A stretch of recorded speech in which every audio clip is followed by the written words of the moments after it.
तस्मै श्रीगुरवे नमः। શ્રી સંસ્કાર સ્કૂલ વઢવાણ ઓનલાઈન એજ્યુકેશનમાં બાળકોનું સ્વાગત છે।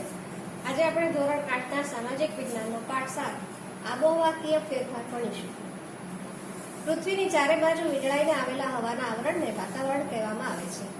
આ વાતાવરણ માનવ પ્રવૃત્તિઓને લીધે દૂષિત થઈ રહ્યું છે।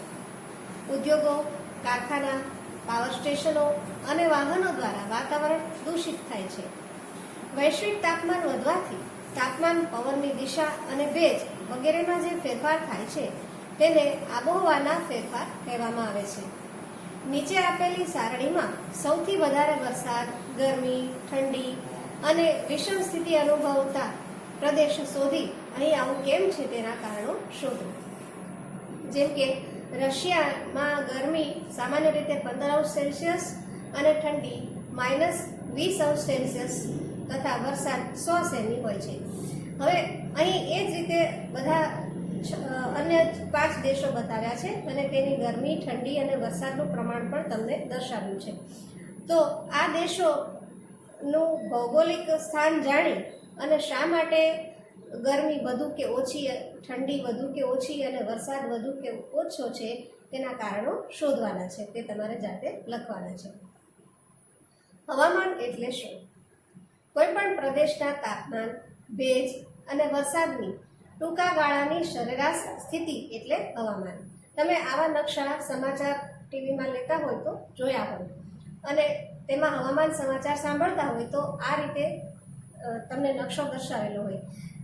અહીં તમને વાદળછાયું દેખાય છે તે ભેજનું પ્રમાણ દર્શાવે છે, તો અને અન્ય સ્થળોમાં એવા વાદળ જેવું દેખાતું નથી તો તે સામાન્ય હવામાન દર્શાવે છે। તો હવામાનના નકશાના આધારે તમે જાણી શકો છો કે કઈ જગ્યાએ તાપમાન વધુ ઓછું કે ભેજ વધુ ઓછો અથવા વરસાદ વધુ કે ઓછો છે તે જાણી શકાય છે। નકશાને જુઓ, વિચારો અને સમજીને નોટબુકમાં લખો આ સ્થળે કેવું હવામાન છે અહીં બતાવેલા સ્થળોએ। આબોહવા એટલે કે ક્લાઇમેટ એટલે શું? કોઈ પણ પ્રદેશના 35 થી વધારે વર્ષોના સરેરાશ તાપમાન, ભેજ અને વરસાદની સરેરાશ સ્થિતિ એટલે આબોહવા। અહીં તમને સૂકી આબોહવા દર્શાવતો પ્રદેશ અને ભેજ અથવા તો જળવાળો પ્રદેશ દર્શાવ્યો છે। ગ્રીનહાઉસ ઇફેક્ટની અસરોના દ્રશ્યો તે છે। ગ્રીનહાઉસ ઇફેક્ટ એટલે શું? આપ જાણો છો, ઠંડી આબોહવાવાળા દેશોમાં સૂર્યતાપ ઓછો અનુભવાય છે, તેથી છોડ, શાકભાજી તથા વૃક્ષોનો વિકાસ અટકે છે। તેથી પર્યાપ્ત માત્રામાં ગરમી મળી રહે તેવી કૃત્રિમ વ્યવસ્થા કરવામાં આવે છે। તે માટે કાચ કે કાપડની છત રાખવામાં આવે છે, જેથી અહીં ગરમી જળવાઈ રહે, જેને ગ્રીનહાઉસ ઇફેક્ટ કહે છે। બદલાતી આબોહવા, અહીં તમે પ્રકૃતિના જુદા જુદા રૂપો જુઓ છો। અહીં સૂકું હવામાન દેખાય છે, અહીં કદાચ ઠંડી જેવું ઉનાળાની મોડી રાત હોય ત્યારે સુસવાતો પવન રણ વિસ્તારમાં અનુભવાય છે, ત્યારે ત્યાં ઠંડી જ દેખાય છે। અહીં કાતિલ ઠંડી, બરફવાળું વાતાવરણ છે, જંગલ વિસ્તાર જેવું દર્શાવેલું છે, વરસાદની આબોહવા દર્શાવેલી છે, જુદી જુદી આબોહવા બતાવી છે। ઉપરના દરેક ચિત્ર માટે એક એક વાક્ય નોટબુકમાં લખો। ગ્લોબલ વોર્મિંગ એટલે કે વૈશ્વિક તાપવૃદ્ધિ એટલે શું? ગ્લોબલ વોર્મિંગ એટલે પૃથ્વીના વાતાવરણને ગરમ કરનારી ગ્રીનહાઉસ ઇફેક્ટ। ગ્રીનહાઉસ ઇફેક્ટ એટલે કે સૂર્યના કિરણો સાથે આવતી ગરમીને વાતાવરણમાં આવ્યા પછી પૃથ્વી પર અથડાઈને પરાવર્તન પામી પાછી અવકાશમાં જવા ન દેવાય તેવી સ્થિતિ। સૂર્યના કિરણો સાથે જે ગરમી વાતાવરણમાં ભળે છે તે પૃથ્વી પર અથડાઈને પછી પરાવર્તન પામી પછી ફરીથી અવકાશમાં જતી નથી, અહીં જ રહી જાય છે। તેથી ત્યાં ગરમીનું પ્રમાણ વધતું જાય છે, એટલે કે પૃથ્વી પર ગરમીનું પ્રમાણ વધતું જાય છે, જે વૈશ્વિક તાપનો વધારો કરે છે। આવો કંઈક કરીને શીખીએ। જેમ કે ધાબળાને ઓઢીને 10 મિનિટ સૂઈ જાઓ, શું અનુભવ્યું? ગ્લોબલ વોર્મિંગ, આવું જ કંઈક છે। વર્તમાન પત્રોના સમાચાર। પશ્ચિમ યુરોપમાં સરેરાશ 5°C તાપમાનમાં વધારો, ગરમીનો અનુભવ। દાર્જિલિંગ 14°C મહત્તમ તાપમાન 28°C પહોંચ્યું ઈસવીસન 2009। રણમાં હિમવર્ષા. મુંબઈમાં એક જ દિવસમાં 942 મિલીમીટર વરસાદ, ઈસવીસન 2005. ઓસ્ટ્રેલિયામાં ગરમીનો ઊંચે ચડતો પારો, ઈસવીસન 2006. સુંદરવન ડૂબી રહ્યું છે. નેપાળમાં ખુંબુ નામની હિમ નદીમાં 5 કિલોમીટરનો ઘટાડો. એન્ટાર્કટિકામાં 35 દિવસમાં 3250 ચોરસ કિલોમીટર બરફની છાજલી પીગળી ગઈ. નદીઓમાં પાણીના સ્ત્રોત ઘટ્યા. અહીં તમને જે સમાચારો જોયા તેમાં ક્યાંક ને ક્યાંક વિષમતા અનુભવાય છે. જેમ કે રણમાં હિમવર્ષા, રણમાં તો વરસાદ જ ઓછો આવે, એના બદલે હિમવર્ષા. તો અહીં બતાવ્યું નદીઓના પાણીના સ્ત્રોત ઘટ્યા છે. તો ક્યાંક એન્ટાર્કટિકામાં બરફની છાજલી એટલે કે ઘણો બધો બરફ પીગળી જવું, આ બધું શું દર્શાવે છે? તો એ ઋતુઓમાં ફેરફાર અથવા તો પ્રકૃતિના જેટલા પણ સ્ત્રોતો છે એમાં ફેરફાર બતાવે છે, જેનું કારણ ગ્લોબલ વોર્મિંગ છે. પૃથ્વી ગરમ કેમ થાય છે? ગ્રીન હાઉસ ઇફેક્ટમાં સક્રિય ફાળો આપતા carbon dioxide, methane, nitrous oxide, chlorofluorocarbon એટલે કે CFC અને હેલો કાર્બનને ગ્રીન હાઉસ વાયુઓ તરીકે ઓળખવામાં આવે છે. આ વાયુઓનું પ્રમાણ વધવાથી આબોહવા પરિવર્તનનો પ્રશ્ન ઉદ્ભવ્યો છે. આબોહવા પરિવર્તન એટલે કે ક્લાઇમેટ ચેન્જ. અહીં તમને પૃથ્વી પરનું તાપમાન દર્શાવતું ચિત્ર દર્શાવ્યું છે. છેલ્લા 100 વર્ષોમાં તાપમાનમાં 0.6 સેલ્સિયસનો વધારો થયો છે. કાર્બન ડાયોક્સાઇડ 64%, ક્લોરોફ્લોરા કાર્બન 65%, મિથેન 10% અને હેલો કાર્બન 0.5%. વિશ્વનો દરેક માનવી 4.5 મેટ્રિક ટન કાર્બન ડાયોક્સાઇડ છોડે છે. આજથી 100 વર્ષ પહેલા CO2 275 ppm હતો, આજે 350 ppm થયો છે. હવે ppm એટલે શું? ppm એટલે પાર્ટ પર મિલિયન એટલે કે 10 લાખનો એક ભાગ, એટલે કે 0.28% હોય તો 280 ppm કહેવાય છે.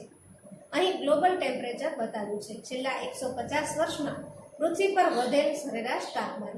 શરૂઆતમાં ઓછું હતું, 1860 થી તમને બતાવ્યું છે 80, 1900, 1920, 1940, 1960, 1980 અને 2000 સુધીનું વૈશ્વિક તાપમાન અહીં 0.6 સુધી ગયું છે.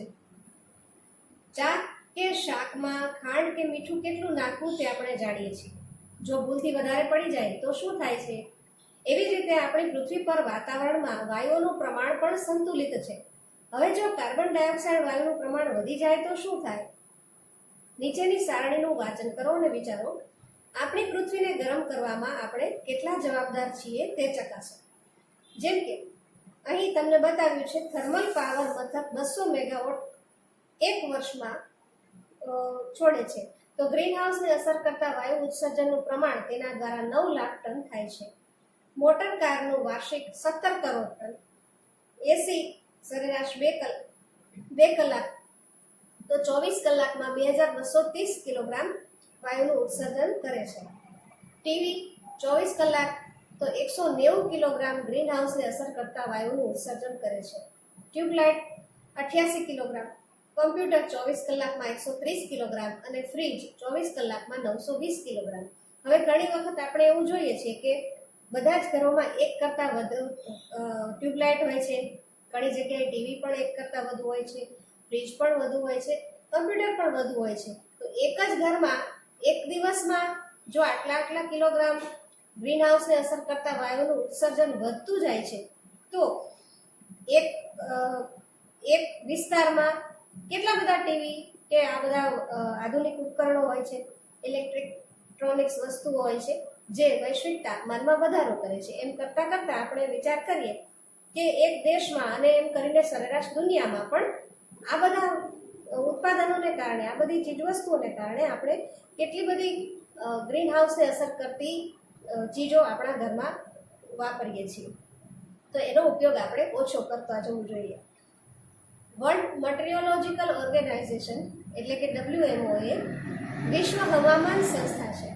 તે જણાવે છે કે ઈસવીસન 1850થી આજ સુધીમાં ઈસવીસન 2008ના વર્ષનું સમુદ્ર અને જમીન સપાટી પરનું સંયુક્ત તાપમાન 0.31 સેલ્સિયસ હતું. તે ઈસવીસન 1961થી ઈસવીસન 1990ના સમયગાળાના સરેરાશ તાપમાન કરતાં વધુ હતું. એટલે કે આટલા વર્ષો દરમિયાનનો જે તાપમાન હતું એના કરતાં આ ઓછા વર્ષોના તાપમાન વધારે હતું. મિથેન CH4 ઈસવીસન 1750માં 315 ppm માંથી ઈસવીસન 2005માં 1764 ppm જેટલો ધરખમ વધારો નીચેના કારણોને લીધે નોંધાયો છે. એક વ્યક્તિ પ્રતિદિન જે વસ્તુઓ ગ્રહણ કરે છે તેમાં લગભગ 80% વાયુ હોય છે. એક વ્યક્તિ પ્રતિદિન 22,000 વખત શ્વાસ લે છે. આમ એક વ્યક્તિ પ્રતિદિન ઓક્સિજનયુક્ત વાતાવરણમાંથી 16 કિલોગ્રામ વાયુ સેવન કરે છે. પશુઓના ઉચ્છ્વાસ અને ચયાપચયની ક્રિયામાં મિથેન વાયુનું ઉત્સર્જન 14 કરોડ ટન થાય છે. ડાંગરની ખેતી દ્વારા 15 કરોડ ટન અને સેન્દ્રિય કચરો સળવાથી 7 કરોડ ટન મિથેન વાયુનું ઉત્સર્જન થાય છે, જે ગ્લોબલ વોર્મિંગને અસર કરે છે. નાઇટ્રસ ઓક્સાઇડનું પ્રમાણ 270 ppm થી વધીને હાલ 319 ppm થયું છે. ક્લોરોફ્લોરા કાર્બન એટલે કે CFC ફોમ, પ્લાસ્ટિક, ફ્રીજ, એસી, સર્કિટ સર્જન, એરોસેલ સ્પ્રે 1 માઇક્રોનથી 10 માઇક્રોન આકાર ધરાવતા સૂક્ષ્મ કણોને એરોસેલ કહે છે. તેના વપરાશથી CFCમાં વધારો થાય છે. આટલું જાણો. 23 જાન્યુઆરી 1995ના યુનોના સંયુક્ત ઠરાવથી દર વર્ષે 16 સપ્ટેમ્બરને ઓઝોન દિવસ તરીકે ઓળખવામાં આવે છે. 2007નું વર્ષ 1980 પછી સૌથી વધુ ગરમ હતું. ગ્લોબલ વોર્મિંગની અસરો. વનસ્પતિની ઉત્પત્તિ, તેમની વૃદ્ધિનો સમય અને આયુષ્યમાં ફેરફારો આવી રહ્યા છે. પક્ષીઓની અમુક જાતિઓ લુપ્ત થઈ રહી છે, દાખલા તરીકે ચકલી, ગીધ. હિમાલયની 2000 હિમનદીઓ પીગળી ગઈ છે. તાપમાન વધવાથી બરફ પીગળે છે અને નદીઓ પીગળતી જાય છે. અહીં તમને હિમનદીનું તબક્કાવાર થયેલ પરિવર્તન દર્શાવ્યું છે. જૂન 19, 2006નો ફોટોગ્રાફ છે. એ જગ્યાનો પહેલી જુલાઈ 2003નો છે અને ત્યાંનો જ 12 મે 2001નો છે. અહીં બરફ ધીમે ધીમે પીગળતો જણાય છે. છેલ્લા 10 વર્ષમાં દુષ્કાળ, વાવાઝોડા, અતિવૃષ્ટિ અને પૂરની માત્રાઓ વધી રહી છે. જ્યાં વરસાદ વધુ પડતો હતો ત્યાં તેની માત્રા ઓછી થઈ રહી છે. રાજસ્થાન અને દુબઈમાં ભારે વરસાદનો અનુભવ થાય છે અને ચેરાપુંજીમાં અનાવૃષ્ટિ થાય છે. રાજસ્થાન અને દુબઈમાં હંમેશા કાયમ વરસાદ ઓછો પડતો અને ચેરાપુંજીમાં સૌથી વધુ વરસાદ હતો, તેના બદલે ઉલટું થાય છે. ખેતીમાં કઠોળનું ઉત્પાદન ઓછું થઈ રહ્યું છે. જમીનમાં પાણીનું સ્તર ઘટી ગયું છે. હિમનદી પીગળવાથી સમુદ્ર જળસ્તર વૃદ્ધિ થઈ રહી છે, એટલે કે સમુદ્રના પાણી વધી રહ્યા છે. સમુદ્ર કાંઠાના ધોવાણનું સ્તર વધી રહ્યું છે. તાપમાન વધતા માણસો ડિહાઇડ્રેશન અને કુપોષણનો શિકાર બનશે. ઋતુચક્રમાં પરિવર્તન આવી જશે. શિયાળા અને ઉનાળાની ઋતુઓની લાક્ષણિકતાઓ બદલાશે, જેનો અનુભવ આપણે કાયમ કરીએ જ છીએ. શિયાળામાં તમને ક્યારેક માવઠા જેવી આબોહવાનો અનુભવ થાય છે. આમ ઋતુઓ પોતાની લાક્ષણિકતાઓ અને સમયગાળો બદલતી હોય એવું લાગે છે. ગુજરાતની દરિયાઈ સપાટી 25 સેમી જેટલી વધતા જમીનની ખારાશ વધશે. ખેત ઉત્પાદનમાં સતત ઘટાડો નોંધાઈ રહ્યો છે. Cholera, dengue, malaria, yellow fever, swine flu વગેરે રોગોનું પ્રમાણ વધી રહ્યું છે. માલદીવ, બાંગ્લાદેશ, ફિલિપાઇન્સ ટાપુઓ, વેસ્ટ ઇન્ડિઝ ટાપુઓ અને ઓસ્ટ્રેલિયા ખંડના કાંઠાના વિસ્તારો ડૂબમાં જશે, એટલે કે ડૂબી જશે. ગ્રીનપીસ સંસ્થા મુજબ ઈસવીસન 2100માં ગુજરાતમાં વસતા આશરે 55 લાખ લોકોને સ્થળાંતર કરવું પડશે. વૈશ્વિક તાપમાનના વધારાને લીધે ફૂલો ખુશ્બુ ગુમાવી રહ્યા છે. મધપૂડા હવે નામશેષ થઈ રહ્યા છે. પૃથ્વી પર તાપમાન વધારતા પરિબળોના ચિત્રો તમને આપ્યા છે, જેમ કે એસી છે. આ બધા જ ઇલેક્ટ્રોનિક સાધનો છે તે વૈશ્વિક તાપમાનમાં વધારો કરે છે. એ ઉપરાંત કારખાનાઓના ધુમાડા, વાહનોના ધુમાડા એ બધા પણ વૈશ્વિક તાપમાનમાં વધારો કરે છે. ચિત્ર નંબર 7.10 જુઓ અને તેના થકી CO2નું કેટલું ઉત્સર્જન થાય છે તેની નોંધ કરો. આ છે બિનપરંપરાગત ઉર્જાના સ્ત્રોત: સૌર ઉર્જા, પવન ઉર્જા, બાયોગેસ અને ભરતી ઉર્જા. ગ્લોબલ વોર્મિંગથી બચવાના ઉપાયો: CO2નું ઉત્સર્જન કરનારા સ્ત્રોતોનો ઉપયોગ ઘટાડવો જોઈએ. વૃક્ષારોપણ કરવું, વૃક્ષોનું જતન, જંગલો કપાવા ન જોઈએ. વનીકરણથી કાર્બન ઓછો થાય છે. પોલિથીન બેગનો ઉપયોગ ટાળવો. ખાતર અને જંતુનાશક દવાઓનો વિવેકપૂર્ણ ઉપયોગ કરવો. સમુદ્રમાં લોહ કણોનો છંટકાવ કરવો જેથી પ્લેન્કટન નામના તરલ જીવોનો વિકાસ થાય અને તે પ્રકાશ સંશ્લેષણની ક્રિયા માટે કાર્બન ડાયોક્સાઇડનો ઉપયોગ કરતા હોવાથી ગ્લોબલ વોર્મિંગથી બચી શકાય છે. સજીવ ખેતી અપનાવી એટલે કે લીલો પડવાશ અને છાણિયું ખાતર વાપરવું. પશુઓના ખોરાકમાં બાયોટિક ભેળવા જેથી પશુઓના જઠરમાં મિથેન પેદા કરતા બેક્ટેરિયા અંકુશમાં રહે. ઘર ઉપયોગી સાધનોનો વિવેકપૂર્ણ ઉપયોગ કરવો.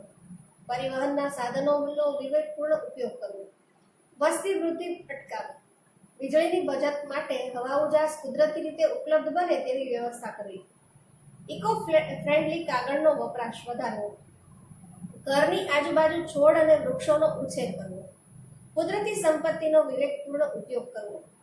પેટ્રોલિયમ પેદાશોનો વિવેકપૂર્ણ ઉપયોગ કરવો. પાણીનો કરકસરભર્યો ઉપયોગ કરવો. વરસાદી પાણીનો સંગ્રહ કરવો અને સીએનજીનો વપરાશ વધારવો. વિચારો, તાપમાનમાં થતી વૃદ્ધિની અસરથી બચવા આપણા રહેઠાણ કેવા હોવા જોઈએ? આટલું જાણો. 1 ટન કાગળ બનાવવા માટે 4400 કિલોવોટ વીજળી જોઈએ છે, 30,000 લીટર પાણી જોઈએ છે અને 11 વૃક્ષોના લાકડાનો માવો વપરાય છે. પર્યાવરણને બચાવવા વૈશ્વિક નીતિ.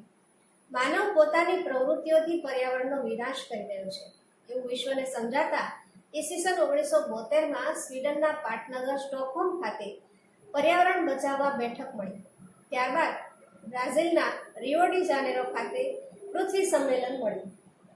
ગ્લોબલ વોર્મિંગ સંદર્ભે વિશ્વ સ્તરે ડિસેમ્બર 2009માં ડેનમાર્કની રાજધાની કોપનહેગનમાં એવું નક્કી કરવામાં આવ્યું હતું કે વિકસિત રાષ્ટ્રો કાર્બન કટ એટલે કે ગ્રીનહાઉસને અસર કરતા વાયુ ઉત્સર્જન ઘટાડવાની નીતિ સ્વીકારતા નથી અને વિકાસશીલ રાષ્ટ્રો ગ્રીનહાઉસને અસર કરતા વાયુ ઉત્સર્જન ઘટાડવા માટે દબાણ કરી રહ્યા છે.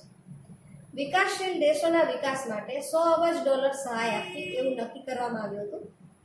આ બેઠકમાં 45 દેશોના 59 જેટલા સંશોધન પેપર્સ દ્વારા વિશ્વના નેતાઓને બદલાતી આબોહવા માટે ગંભીરપણે વિચાર કરતા કરવામાં આવ્યા. વિશ્વમાં સરેરાશ નાગરિક 4.5 મેટ્રિક ટન કાર્બન વાયુ છોડે છે. ભારતનો નાગરિક સરેરાશ 1.2 મેટ્રિક ટન કાર્બન છોડે છે. અન્ય વિકાસશીલ દેશો તો ઘણો ઓછો કાર્બન વાયુ છોડે છે. તેમના વિકાસ માટે મોટા પાયા પર છૂટ આપવી જોઈએ. અમેરિકા જેવા દેશ પર નિયંત્રણ લાદવું જોઈશે, કારણ કે તેમનો પ્રત્યેક નાગરિક 20.6 મેટ્રિક ટન કાર્બન વાયુ ઉત્સર્જન કરે છે.